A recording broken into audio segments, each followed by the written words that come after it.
जय हिंद दोस्तों, एक बार फिर से स्वागत है आप सबका आपके अपने YouTube channel learn point classes में। जैसा कि दोस्तों आज हम फिर से आपके लिए लेके आए हैं फिजिक्स विद्युत चैप्टर।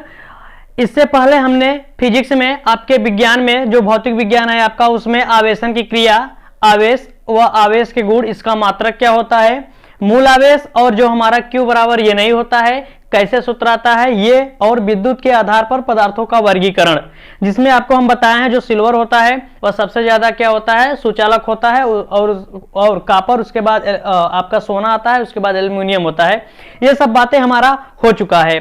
जो लोग न देखे हो हमारे डिस्क्रिप्शन बॉक्स में जाकर उस वीडियो को देख सकते हैं। उस वीडियो का लिंक हमने वहां पे दे रखा है।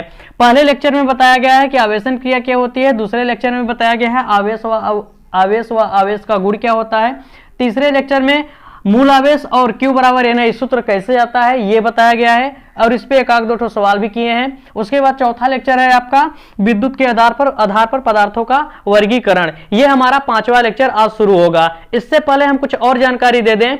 हमने आपको केमिस्ट्री में जो आपका पहला चैप्टर है रासायनिक अभिक्रिया एवं रासायनिक समीकरण, chemical reaction and chemical equation क्या होता है, फुल चैप्टर, उसका पूरा का पूरा चैप्टर बन चुका है। जो लोग ना देखे हो उसको भी जाके देख सकते हैं। उसमें पार्ट 1 और पार्ट 2 पार्ट में हम उसको बनाए हैं, उसको भी आप लोग जाके देख सकते हैं। बिल्कुल अच्छे से पूरा का पूरा कॉन्सेप्ट के साथ आपको बताया गया है। और उसके बाद मैथ में हम लोग शुरू किए हैं समांतर श्रेणी। समांतर श्रेणी में भी 2 लेक्चर हो चुका है। पहले लेक्चर में बताया गया है कॉन्सेप्ट, पूरा कॉन्सेप्ट बताया गया है कि जो हमारा समांतर श्रेणी होती है क्या होता है, और उसमें एक्सरसाइज 5.1 को भी क्या किया गया है, इंक्लूड किया गया है, हल किया गया है। उसके बाद दूसरे लेक्चर में है हमारा एक्सरसाइज 5.2, और उसमें भी एक तो क्या है, सूत्र है, उसका डेरिवेशन किए हैं, सूत्र हमारा कैसे आता है, ये सब बातें बिल्कुल ही अच्छे से बताया गया है। चलिए दोस्तों, वीडियो को शुरू करने से पहले एक बात हम और बता दें आप लोगों को। हम आप लोगों को फिजिक्स, केमिस्ट्री, मैथ 3 सब्जेक्ट पढ़ाएंगे क्लास 10th का। इसमें आपको पूरा का पूरा कॉन्सेप्ट दिया जाएगा और जो भी आपके डाउट्स हैं उसको क्लियर किया जाएगा। आप कमेंट करके हमें बता सकते हैं उसमें कौन सा जो टॉपिक रह गया है, किसमें आपको डाउट हो रहा है, ये सब बातें हम क्या करेंगे, क्लियर कर देंगे। अभी आज हम फिजिक्स का वीडियो बना रहे हैं, आज हम फिजिक्स का वीडियो आप लोगों को दे रहे हैं। इससे पहले जो हमारा मंडे आएगा, संडे के बाद जो मंडे आएगा, मंडे से क्या करेंगे, हम आपको एक टाइम टेबल, एक शेड्यूल दे देंगे। 2 दिन उसमें हमारा फिजिक्स चलेगा, 2 दिन हमारा केमिस्ट्री चलेगा और 2 दिन हमारा मैथ चलेगा। हर 2-2 दिन पे क्या होगा, एक्सचेंज होते रहेंगे। संडे को आपको आपके मन पसंद द्वारा क्या किया जाएगा, उस टॉपिक को लेके बनाया जाएगा जिस टॉपिक का आप लोगों का क्या होगा, मैक्सिमम ज्यादा से ज्यादा डिमांड रहेगा। और हाँ, आपको कहीं भी जाने की जरूरत नहीं है। अगर आपके पास मोबाइल है तो आप घर बैठे पूरा फुल कोर्स आप घर बैठे ही क्या कर सकते हैं, पढ़ सकते हैं। आपको फिजिक्स, केमिस्ट्री और मैथ गारंटी दिला रहे हैं, तीनों में कहीं भी दिक्कत नहीं होगी। इतना हम क्या करेंगे, इतने अच्छे से इसको क्या करेंगे, आपको पढ़ाएंगे। चलिए दोस्तों, जो आज आप लोगों को हम पढ़ाएंगे उसमें पढ़ाएंगे ड्रिफ्ट वेलोसिटी, इसको कहते हैं अनुगमन वेग। अनुगमन वेग क्या होता है इसको अच्छे से जानेंगे। अनुगमन वेग क्यों पढ़ेंगे, क्योंकि अनुगमन वेग के ही कारण जो धारा होती है वो निकल के आती है। क्योंकि हम इससे पहले भी बता चुके हैं, जो आपका विद्युत चैप्टर है वो पूरा पूरा आपका जो आप में है वो किस पे, धारा पे डिपेंड है। तो जो हमारा धारा बहेगी, धारा हमारा आएगी, तो उसके कुल प्रोसेस को समझ लेते हैं कि धारा कैसे निकल के आएगी। इससे पहले आवेशन को बताया था, क्योंकि जो धारा होता है वो डिपेंड करता है आवेश पे। आवेश नहीं रहेगा तो धारा आएगी ही नहीं। तो आवेश को पढ़ लिए, आवेश कैसे आता है इसको पढ़ लिए, आवेश क्या होता है इसको पढ़ चुके हैं, आवेश का मात्रक पढ़ चुके हैं, और किसी वस्तु पे अगर कोई वस्तु आवेशित हो गई है तो उस पर आवेश की गणना कैसे करेंगे, ये सब बातें हो चुकी है। अब अच्छा, इसमें एक बात और बताएं कि विद्युत के आधार पे हम क्या किए, पदार्थों का वर्गीकरण किए हैं। उसमें बताया गया कि जो चांदी होता है सबसे ज्यादा क्या होता है, सुचालक होता है। उसमें क्या किया जाता है, धातुओं को लिया जाता है। ऐसा क्यों बताया गया है, क्योंकि इसी के आधार पे जो भी चीजें लेंगे बार बार बोलेंगे चालक तार है, कॉपर का है, चांदी का, एल्युमिनियम का, ऐसा करके, क्योंकि उसमें जो मुक्त इलेक्ट्रॉन होते हैं वो बहुत ज्यादा होती है। ये सब बातें पिछली वाली वीडियो में हो चुकी है। फिलहाल आज देखते हैं ड्रिफ्ट वेलोसिटी, उसके बाद कूलॉम का नियम, विद्युत क्षेत्र, अगर टाइम रहेगा तो फिर बताएंगे विद्युत विभव, क्योंकि विद्युत विभव ऐसा चैप्टर है, थोड़ा लंबा जा सकता है। जो आवेश के प्रवाह को क्या करता है, निर्धारित करता है कि आवेश कहां से किधर कैसे जाएगा। तो ये लंबा जा सकता है। फिलहाल 1 2 3 लोगों को अभी हम बता देते हैं आपको। चलिए अब शुरू करते हैं। ड्रिफ्ट वेलोसिटी, अनुगमन वेग क्या होता है। अनुगमन वेग, ड्रिफ्ट वेलोसिटी क्या होता है, इसको समझ लेते हैं। हमने आपको बताया था कि कोई चालक तार होगा या फिर कोई चालक होगा, उसमें क्या होते हैं कि मुक्त इलेक्ट्रॉन पाए जाते हैं। क्या पाए जाते हैं, फ्री इलेक्ट्रॉन पाए जाते हैं। ये मुक्त इलेक्ट्रॉन क्या करते हैं कि चालक तार के अंदर ही सभी संभव दिशाओं में जहां हो सकता है इनसे शराब वगैरह पी के ये मनमानी आवारों की तरह घूमते रहते हैं। कोई इधर गति करेगा, कोई इधर गति करेगा, कोई इधर इधर, ऐसे अपना क्या करते हैं, सभी संभव दिशाओं में ऐसे गति करते रहते हैं चालक तार के अंदर ही, यानी उस धातु के भीतर ही रहते हैं, बाहर थोड़ी निकल के आ जाएंगे। अब इस चालक तार को या फिर इस चालक को अगर हम किसी बैटरी से जोड़ दें, किससे, बैटरी से जोड़ दें, तो ये बैटरी जानते हो इन चालक तार को लात मार मार के कहेगा तुम लोग जो सभी दिशाओं में गति करते हो एक निश्चित दिशा में गति करो। तो ये बैटरी क्या करेगा, इन इलेक्ट्रॉनों को एक निश्चित दिशा में गति प्रदान करता है। इसको हम क्या बोलते हैं, अनुगमन वेग बोलते हैं। चलिए अब इसी का हम परिभाषा लिखने जा रहे हैं। अनुगमन वेग या अपवाह वेग, इसको अपवाह वेग भी कहते हैं। इसकी परिभाषा लिखेंगे अब। जब किसी चालक को बैटरी से जोड़ दिया जाता है तो चालक में एक विद्युत क्षेत्र उत्पन्न हो जाता है। यहाँ पे विद्युत क्षेत्र उत्पन्न होता है, यह धनावेश से दूर और ऋणावेश की ओर होता है। ये आगे अभी बताएंगे। विद्युत क्षेत्र उत्पन्न हो जाता है, यही विद्युत क्षेत्र इलेक्ट्रॉनों पर एक बल लगाता है। यही विद्युत बल मुक्त इलेक्ट्रॉन को चालक के लंबाई के दिशा में एक छोटा नियत वेग प्रदान करता है, जिसे अनुगमन वेग कहते हैं। चालक के लंबाई के दिशा में जिधर इसकी लंबाई ज्यादा होगी इधर ही क्या करेगा, एक वैद्युत बल लगेगा। यानी अब इलेक्ट्रॉन इधर मूव करने लगेंगे, एक नियत वेग प्रदान होगा और इधर से ऐसे आते हुए इधर चले जाएंगे। और क्या है, इसे अनुगमन वेग कहते हैं। जो छोटा नियत वेग प्राप्त होता है इसे हम अनुगमन वेग कहते हैं। इसे VD से लिखते हैं और इस VD का मान लगभग 10⁻⁻⁴ मीटर प्रति सेकेंड होता है। यह बहुत छोटा होता है, इसका मान बहुत छोटा होता है। यहाँ से वैद्युत बल लगा, उसके कारण क्या हुए, आवेश को एक नियत वेग मिला। अब जब आवेश चल दिया तो धारा बहेगी, क्योंकि इससे पहले हमने बताया था कि जब आवेश का प्रवाह होता है या जब आवेश हमारा गतिमान होता है तो धारा बहने लगती है। यहाँ से एक धारा बहेगी। कौन सी धारा बहेगी, जो भी धारा इसमें बहेगी वह I बराबर NeAVD होगा, जहाँ N मुक्त इलेक्ट्रॉनों की संख्या है और ये आपका A क्या है, क्रॉस सेक्शनल एरिया। ये जो चालक तार होता है इसके सिरों का ये वाला क्षेत्रफल होता है। E क्या है, इलेक्ट्रॉन है, इलेक्ट्रॉन का जितना आवेश होता है सबको पता है।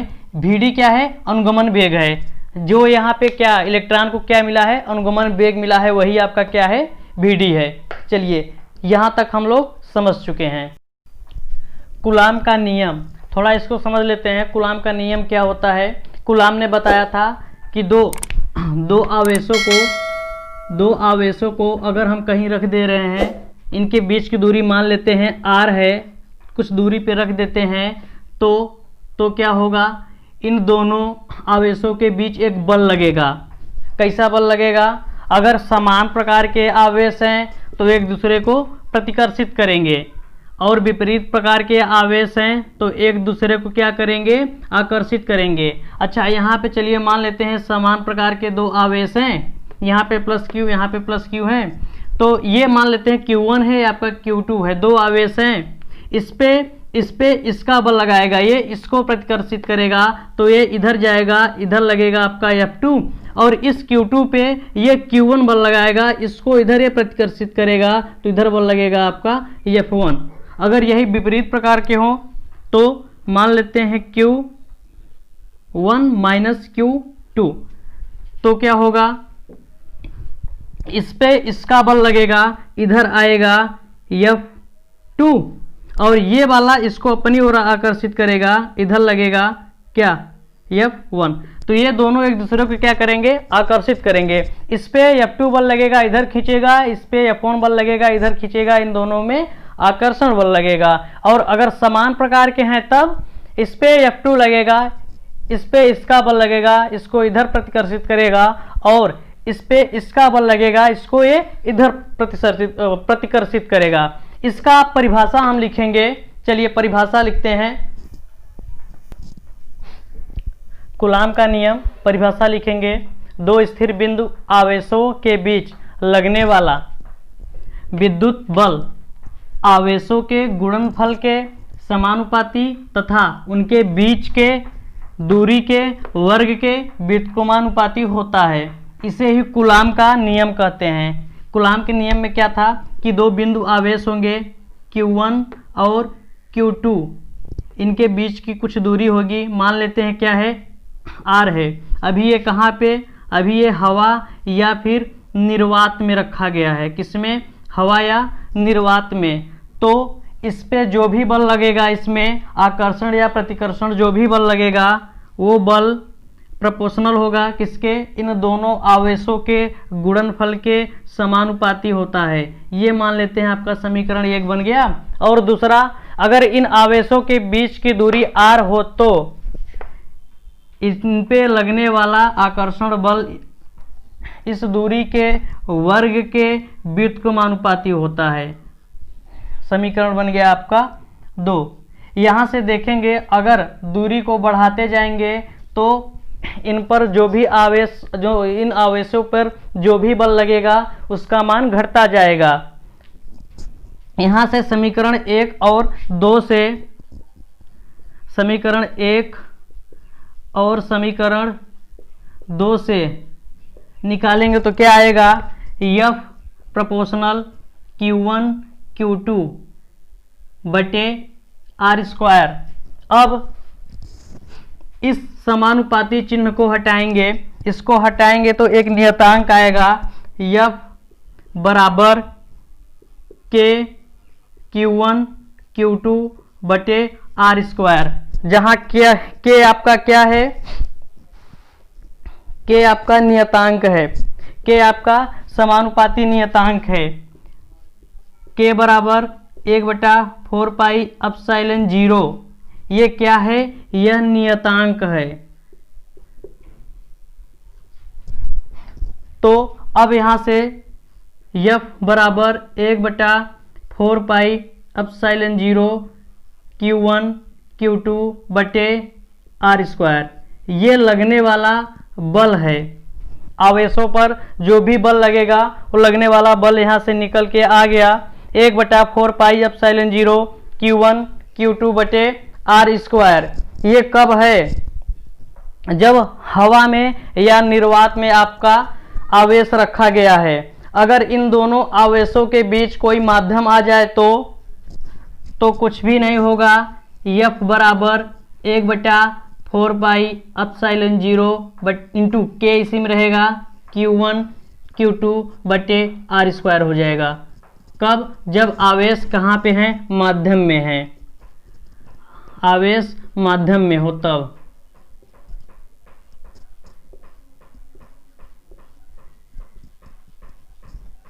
कहने का मतलब अगर आवेश के बीच कोई और माध्यम आ जाएगा तब भी क्या होगा, उन पे जो भी बल लगेगा वो कम हो जाएगा। यहाँ से देखते हैं 1/4 पाई एप्सिलॉन 0 का मान कितना होता है।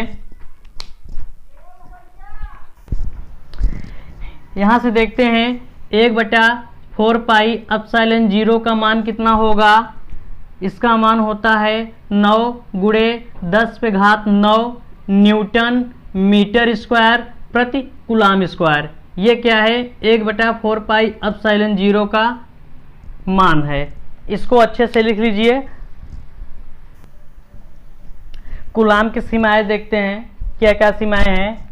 पहली बात, दोनों आवेश बिंदुवत हो। दूसरी बात क्या है, दोनों आवेश स्थिर हो। यानी आवेश को आप बिंदुवत मानेंगे और क्या दोनों आवेश को स्थिर मानेंगे। ये नहीं बल की गणना कर रहे हैं और क्या कर रहे हैं, आवेश को दौड़ा रहे हैं, कहीं कभी इधर दौड़ा रहे हैं, कभी उधर दौड़ा रहे हैं, नहीं। तीसरी बात क्या है, दोनों आवेश के बीच की दूरी 10⁻⁻5 मीटर से कम न हो। ये क्या है, कूलाम के सीमाएं हैं। जो भी कूलाम के नियम से हम बल की गणना करेंगे उनके क्या है, ये सब सीमाएं हैं। एक सवाल लगाते हैं, एक कूलाम के विपरीत प्रकार के आवेश, एक कूलाम के विपरीत प्रकार के दो आवेश रहेंगे। दो आवेश 1 मीटर की दूरी पर रखे गए हैं, इनके बीच लगने वाले विद्युत बल की गणना कीजिए। चलिए क्या क्या दिया है इसको लिखते हैं। कहा है एक कूलाम के विपरीत प्रकार के आवेश, कहने का मतलब Q1 और Q2 का मान दिया है कितना, 1 कूलाम है, लेकिन किसी एक को मान लेते हैं +Q1 और दूसरे को मान लेते हैं -Q1। विपरीत प्रकार के हैं, यानी Q1 आपका 1 कूलाम है और Q2 आपका -1 कूलाम है। विपरीत प्रकार के हैं, यहाँ पे Q1 है और यहाँ पे आपका Q2 है। कह रहा है ये 1 कूलाम का आवेश है, ये -1 कूलाम का आवेश है। बात समझिएगा, 1 कूलाम का आवेश है, यहाँ पे -1 कूलाम का आवेश है, और इनके बीच, इनके कहाँ पे विपरीत प्रकार के दो आवेश 1 मीटर की दूरी पर हैं। R का मान दिया है कितना, 1 मीटर, यानी ये दोनों एक दूसरे से कितना, 1 मीटर की दूरी पर रखे गए हैं। यहाँ से R का मान निकल के आ गया 1 मीटर। अब क्या पूछ रहा है, बल की गणना। तो आवेशों के कारण जो भी बल लगता है क्या होता है, F बराबर 1/4πε0 गुणे Q1 Q2 बटे R²। यहाँ से देखेंगे 1/4πε0 का मान 9 गुणे 10⁻9 होता है, इंटू इसका 1, इसका -1 बटे R²। यहाँ से निकालेंगे तो F बराबर क्या आ जाएगा, 9। R का मान कितना है, 1 ही है, 1 का वर्ग करेंगे 1 ही आएगा। 9 गुणे 10⁻9 न्यूटन का बल लगेगा। चूंकि यहाँ पे एक प्लस एक माइनस है, तो इस पे कौन सा बल लगेगा, कौन सा बल लगेगा, आकर्षण बल लगेगा। यानी एक ये वाला, ये आवेश इसको इधर खींचेगा और ये वाला, ये आवेश इसको इधर खींचेगा। दोनों में कौन सा बल लगेगा, आकर्षण बल लगेगा। इसमें माइनस यही दिखा रहा है, कौन सा बल लगेगा, आकर्षण बल। अब ऐसे जो भी सवाल आएगा उम्मीद करते हैं आप सब आसानी से कर लेंगे। अगला हेडिंग है विद्युत क्षेत्र।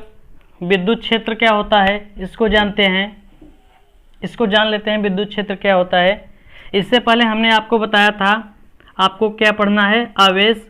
ये भी बताया था जब आवेश आ जाएगा, अगर आवेश रहेगा तो क्या करेगा, अपने चारों ओर एक क्षेत्र उत्पन्न करेगा, जिसे क्या कहते हैं, विद्युत क्षेत्र कहते हैं। कब, जब आवेश रहेगा। कब विद्युत क्षेत्र उत्पन्न होता है, स्थिर रहेगा। अगर आवेश केवल स्थिर है तो विद्युत क्षेत्र उत्पन्न करेगा, ये बात हम कर चुके हैं। और गतिमान होगा, क्या होगा, गतिमान होगा तो क्या करेगा, क्षेत्र, ये विद्युत क्षेत्र तो उत्पन्न करेगा ही करेगा। विद्युत क्षेत्र उत्पन्न करेगा, साथ में धारा भी बहेगी, और जब धारा बहेगी तो चुंबकीय प्रभाव, चुंबकीय क्षेत्र भी उत्पन्न होगा, चुंबकीय क्षेत्र भी उत्पन्न होगा। ये सब बातें हो चुकी हैं। चलिए अब समझते हैं ये विद्युत क्षेत्र क्या होता है। ये विद्युत क्षेत्र क्या होता है इसको समझते हैं।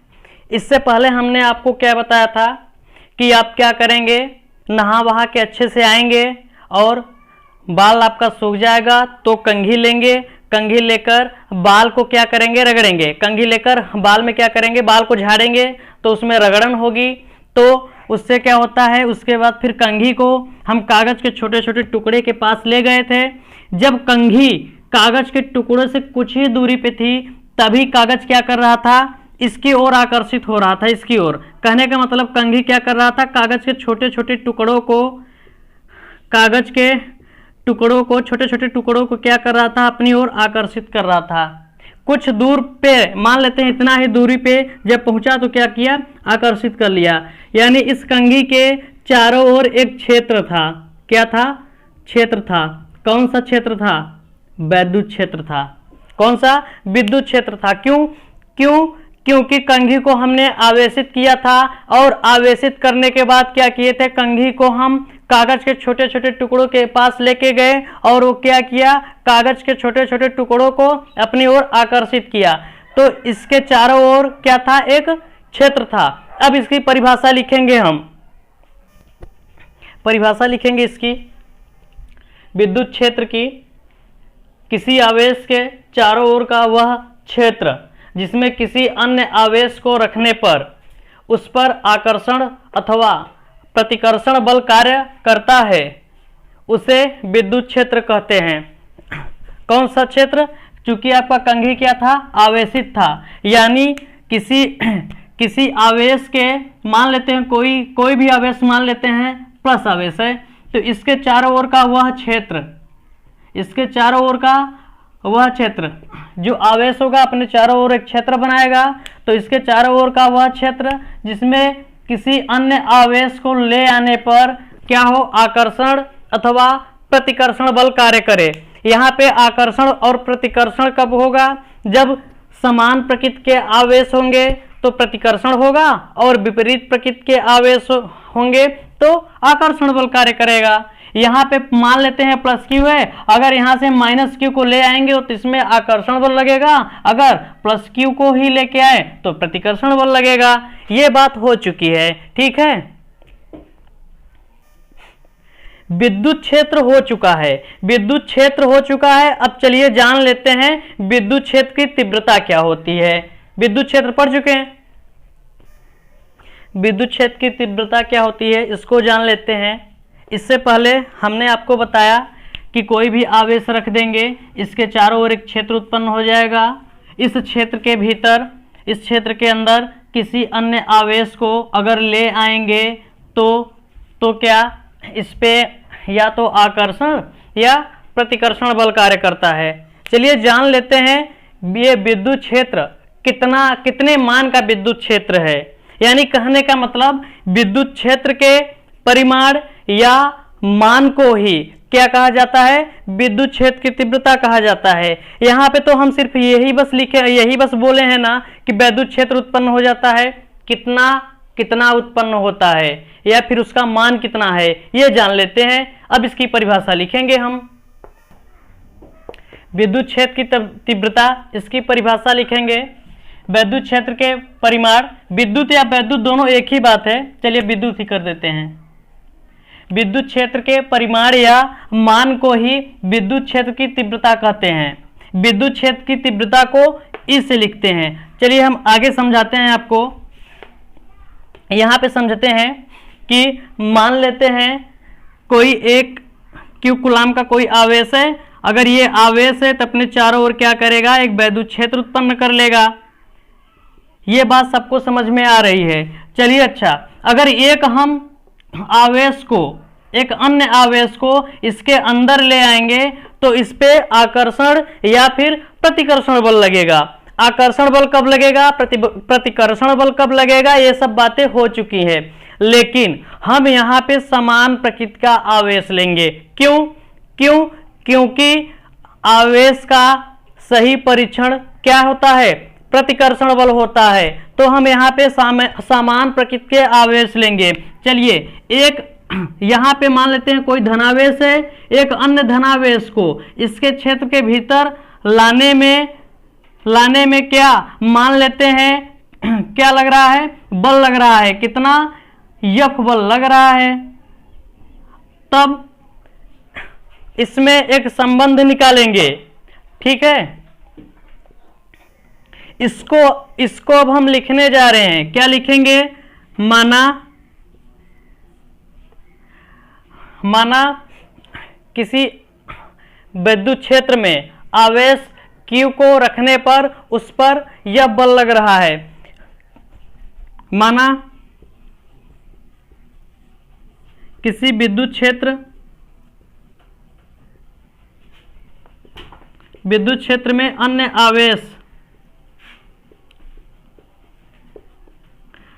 आवेश Q को रखने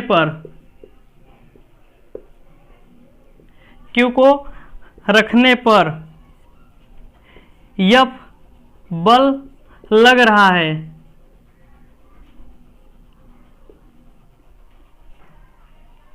यहां पे विद्युत क्षेत्र होगा, माना किसी विद्युत क्षेत्र में अन्य आवेश Q को रखने पर यह बल लग रहा है, तब E बराबर F बटा Q, ये आपका सूत्र होता है।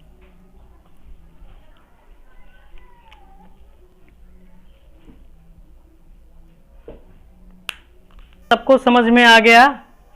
अब अगर यहां से Q का मान 1 रख दें तो चलिए रखते हैं Q का मान 1। यहां से Q बराबर 1 कूलाम रख दें तो क्या हो जाएगा? E बराबर F, यानी जो भी विद्युत क्षेत्र की तीव्रता होगी वह उस पर जो भी बल लग रहा होगा उसके बराबर हो जाएगा। अब इसकी परिभाषा लिखेंगे। क्या परिभाषा लिखेंगे? कहेंगे कि एकांक धनावेश को किसी विद्युत क्षेत्र के भीतर लाने पर जो भी उस पे बल लगता है वही उसकी विद्युत क्षेत्र की तीव्रता होती है। चलिए अब हम इसका परिभाषा लिखने जा रहे हैं। यहां से देखेंगे Q बराबर जब 1 कूलाम रखे थे तो आपका विद्युत क्षेत्र की जो भी तीव्रता थी E वो F के बराबर हो गई थी। अब इसकी परिभाषा लिखेंगे। अतः किसी विद्युत क्षेत्र में, मैं फिर भूल गए, किसी विद्युत क्षेत्र में एकांक धनावेश का लिए हैं क्योंकि अभी बताए हैं कि आवेश का सही परीक्षण प्रतिकर्षण बल होता है, तो यहाँ भी प्लस मान लिए हैं, तो इसके कारण जो भी क्षेत्र उत्पन्न हुआ था तब वहां से एक ठो प्लस वाला आवेश लेके आ रहे थे। अतः किसी विद्युत क्षेत्र में एकांक धनावेश को रखने पर उस पर लगने वाले विद्युत बल को विद्युत क्षेत्र की तीव्रता कहते हैं। यह इसकी परिभाषा हो गई। विद्युत क्षेत्र की तीव्रता का जो मात्रक होता है, इसका मात्रक जान लेते हैं क्या होता है। अभी आपका सूत्र आया है E बराबर F बटा Q। यहां से पहला सूत्र क्या हो जाएगा? न्यूटन प्रति कूलाम, न्यूटन प्रति कूलाम, और दूसरा एक होता है, दूसरा क्या होता है? वोल्ट प्रति मीटर। क्या होता है? वोल्ट प्रति मीटर। ये वोल्ट प्रति मीटर अभी आगे आएगा तो हम समझ लेंगे। ये आपके दोनों किसमें हैं? MKS पद्धति में हुए। चलिए आपका सूत्र क्या आया है? E बराबर क्या निकल के आया है? F बटा Q। E बराबर F बटा Q निकल के आया है। अच्छा, इससे पहले क्या निकल के आया था? जो आपका F होता है कूलाम के नियम से, F बराबर क्या आया था? 1/4 पाई एप्सिलॉन 0 Q1 Q2 बटे R², ये निकल के आया था। अच्छा, उसमें क्या था कि अगर Q1 Q2 आपका सेम हो तो क्या होगा? तो निकल के आया था 1/4 पाई एप्सिलॉन 0। यहाँ पे लिख दे रहे हैं यदि Q1 बराबर Q2 बराबर Q हो तो 1/4 पाई एप्सिलॉन 0 Q1 Q2 हो जाएगा Q² बटे R²। ये आपका मान लेते हैं समीकरण 1 है, ये मान लेते हैं आपका समीकरण 2 है। तो बात समझिएगा, हम बताना क्या चाहते हैं। तो अब करिए क्या कि यहां से जो F है, F का मान समीकरण 1 में रख दीजिए। किसका? F का मान समीकरण 1 में रखने पर, जब F का मान समीकरण 1 में रख देंगे तो क्या निकल के आ जाएगा? E बराबर निकल के आ जाएगा। यहाँ पे क्या हो जाएगा? 1/4 पाई एप्सिलॉन 0 Q1 क्या है? Q² है, Q² बटे R² बटे Q। अच्छा, ये इसको पलटेंगे, ये नीचे आ जाएगा। हल करेंगे तो क्या आएगा, 1/4 पाई एप्सिलॉन 0 क्यू स्क्वायर बटे क्यू इंटू आर स्क्वायर। यहां से एक क्यू कट जाएगा तो क्या आएगा, क्यू बराबर 1/4 पाई एप्सिलॉन 0 क्यू बटे आर स्क्वायर। बात समझिएगा, इसका मतलब क्या है, हम ये बताना चाहते हैं। इसका मतलब क्या है कि अगर किसी आवेश के कारण क्षेत्र उत्पन्न हो जाएगा, किसी आवेश के कारण अगर क्षेत्र उत्पन्न हो रहा है, मान लेते हैं कोई आवेश है, इसके कारण एक क्षेत्र उत्पन्न हो रहा है, तो इस आवेश से जितनी दूर जाएंगे, मान लेते हैं धनावेश है, तो इस धनावेश से क्या होता है, दूर विद्युत क्षेत्र उत्पन्न होता है। यानी इसकी दिशा के, विद्युत क्षेत्र की दिशा की ओर जाने पर क्या होगा, उसकी विद्युत क्षेत्र की तीव्रता कम हो जाएगी। क्यों? क्योंकि आर का मान क्या होगा, बढ़ता जाएगा। यहां से हम सीधे देख पा रहे हैं E बराबर 1/4 पाई एप्सिलॉन 0 क्यू बटे आर स्क्वायर। अगर आर का मान बढ़ा देंगे तो क्यू का मान हमारा घट जाएगा। इसीलिए कहा जाता है कि विद्युत क्षेत्र की दिशा में जाने पर विद्युत क्षेत्र क्या होता है, घटता जाता है, या विद्युत क्षेत्र की तीव्रता, बात दोनों एक ही है। चलिए, ये बात हो चुकी है कि दूरी बढ़ाएंगे तो विद्युत क्षेत्र की तीव्रता क्या होगा, घट जाएगा। चलिए मान लेते हैं ये क्या है आपका, ये आपका कोई विद्युत क्षेत्र उत्पन्न हुआ है, ठीक है। तो यहाँ पे मान लेते हैं धनावेश है, धनावेश के कारण क्या हुआ है, विद्युत क्षेत्र उत्पन्न हुआ है। अच्छा, ये बात सबको समझ में आ रही है। अब कहेंगे एक बिंदु यहाँ ले रहे हैं ये, और एक ठो यहाँ ले रहे हैं बी, एक ठो यहाँ ले रहे हैं सी। अब कहेंगे इधर जा रहे हैं ना, अच्छा इसको अभी मिटा देते हैं, बात समझिए, इसको आगे समझाएंगे। चलिए, अब कह रहे हैं सबसे ज्यादा विद्युत क्षेत्र की तीव्रता कहाँ होगी, सबसे ज्यादा विद्युत क्षेत्र की तीव्रता कहाँ होगी, तो जवाब निकल के आएगा ई के पास। कहाँ, ई के पास, ई के पास सबसे ज्यादा, उसके बाद बी के पास, उसके बाद सी के पास, उसके बाद किसके पास होगा, सी के पास। कहने का मतलब क्या है, यही कि विद्युत क्षेत्र की दिशा में जाएंगे तो विद्युत क्षेत्र की तीव्रता क्या होगी, घटती जाएगी। अच्छा, बहुत दूर जाए, बहुत दूर कहाँ, बहुत दूर कहाँ, अमेरिका नहीं। कहने का मतलब क्या है, अनंत दूरी पे जाएंगे। जब अनंत दूरी पे जाएंगे तो यहाँ पे आर का मान क्या रख देंगे, ये हमारा आर है, क्या है, आर है। आर बता रहा है आर कितना दूर जा रहे हैं। अगर आर का मान अनंत रख देंगे तो ई बराबर क्या निकल के आ जाएगा, 1/4 पाई एप्सिलॉन 0 क्यू बटे अनंत। अच्छा, 1/0, अच्छा अनंत में किसी भी संख्या में अनंत से भाग देंगे तो 0 हो जाएगा। जब ये 0 हो जाएगा तो ये टोटल पूरा क्या हो जाएगा, 0। यानी कहने का मतलब क्या है कि अनंत दूरी पे विद्युत क्षेत्र क्या होता है, शून्य होता है। किसी आवेश के कारण उत्पन्न विद्युत क्षेत्र की तीव्रता या विद्युत क्षेत्र अनंत दूरी पर क्या होता है, 0 होता है। ये बात कैसे आपको समझ में आ रहा है यहाँ से, यानी दूरी बढ़ाते जाएंगे विद्युत क्षेत्र की तीव्रता क्या होगी, कम होती जाएगी। अच्छा, दूरी कहें या फिर कहें विद्युत क्षेत्र की दिशा में, विद्युत क्षेत्र की दिशा इधर ही है, विद्युत क्षेत्र की दिशा में जाने पर क्या होगा, विद्युत क्षेत्र की तीव्रता घटती जाएगी। चलिए एक बात जान लेते हैं विद्युत रेखा की या विद्युत बल रेखा की। विद्युत बल रेखा या विद्युत रेखा क्या होती है कि जिन रेखाओं की सहायता से विद्युत क्षेत्र को क्या करते हैं, व्यक्त करते हैं, उनको क्या कहा जाता है, विद्युत बल रेखाएं कहते हैं। क्या कहते हैं, विद्युत बल रेखाएं कहते हैं। जैसे यहाँ पे हम दर्शा रहे हैं विद्युत क्षेत्र की तीव्रता को इन रेखाओं की सहायता से दिखा रहे हैं, तो यही हमारा क्या है, विद्युत बल रेखा है। अच्छा, इतनी बात समझ पा रहे हैं आप लोग, तो बताइए जो विद्युत बल रेखा होता है वो दो तरह से होते हैं। कैसे, बात समझिएगा। एक होता है समान विद्युत बल रेखाएं रहती हैं। समान विद्युत बल रेखाएं कब होती है,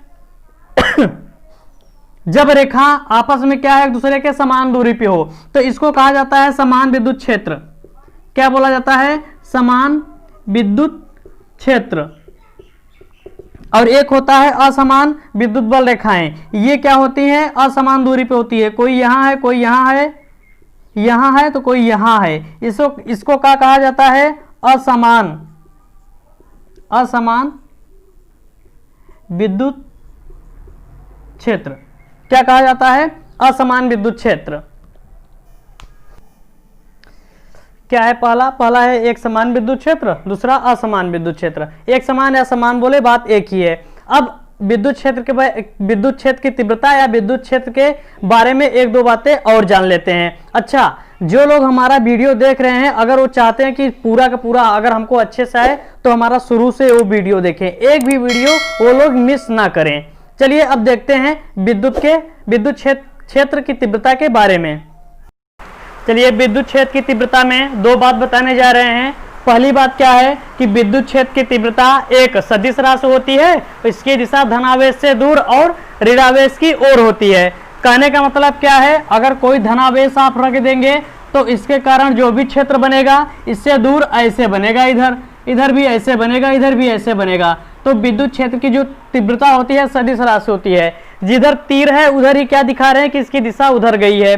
और ऋणावेश, इसकी दिशा धनावेश से दूर तथा ऋणावेश की ओर होती है। अगर आप कोई ऋणावेश रख देंगे तो इसकी जो दिशा होगी इधर की ओर होगी, इधर की ओर होगी, इधर की ओर होगी।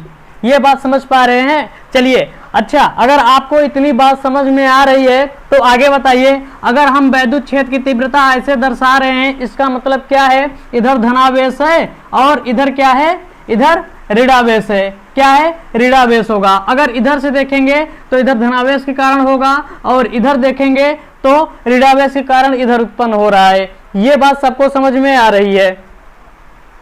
दूसरी बात क्या है? दूसरी बात, यहां से जो विद्युत क्षेत्र होता है, विद्युत क्षेत्र की तीव्रता, जो विद्युत क्षेत्र की तीव्रता होती है उसको हम विद्युत क्षेत्र से ही जानते हैं। वही लिखे हैं कि विद्युत क्षेत्र की तीव्रता का तात्पर्य विद्युत क्षेत्र से होता है। अब कहीं कहीं लिखा रहेगा विद्युत क्षेत्र की तीव्रता या कहीं लिखा रहेगा विद्युत क्षेत्र, दोनों बात एक ही है। आगे क्या लिखे हैं? विद्युत क्षेत्र को तीर का मतलब ऐसे, यही वाला तीर ऐसे करके क्या करते हैं? व्यक्त करते हैं। जहां पे ऐसे रहेगा और साथ में क्या रहेगा? ई रहेगा।